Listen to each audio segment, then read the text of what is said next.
आगामी सिंहस्थ कुंभमेळ्याच्या पार्श्वभूमीवर नाशिक शहरात नवीन 15,000 वृक्षांची लोकसहभागातून लागवड करून त्यांचे संवर्धन करण्यात येणार असल्याची माहिती राज्याचे कुंभमेळा मंत्री गिरीश महाजन यांनी दिली आहे। शहरातील पेलिकन पार्क येथे आज दुपारी वृक्षारोपणाच्या कार्यक्रमासाठी नियोजित जागेची त्यांनी पाहणी केली आहे। त्यावेळी ते बोलत होते।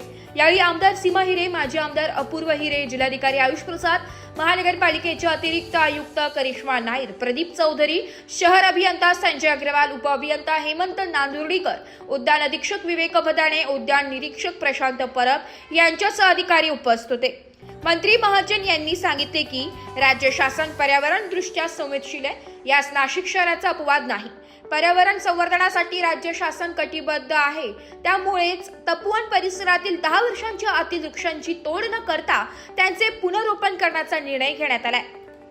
याबरोबरच नाशिक शहरात ठिकठिकाणी वृक्षारोपण करण्यात येईल, ज्यामुळे पर्यावरण संवर्धनास मदत होईल। आगामी कुंभमेळा हरित आणि डिजिटल करण्याचे नियोजन आहे। सिंहस्थ कुंभमेळ्याच्या पार्श्वभूमीवर शहरातील तपोवन परिसरात विविध विकास कामे करण्यात येणार आहे।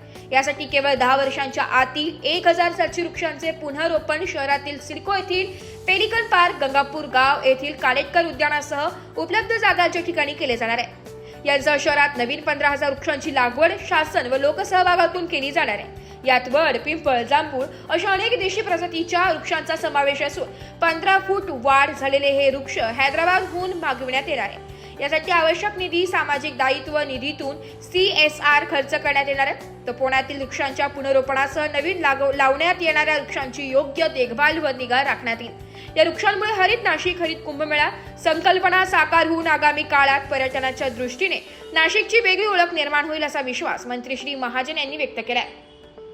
ब्युरो रिपोर्ट, नाशिक लोकशाही न्यूज, नाशिक।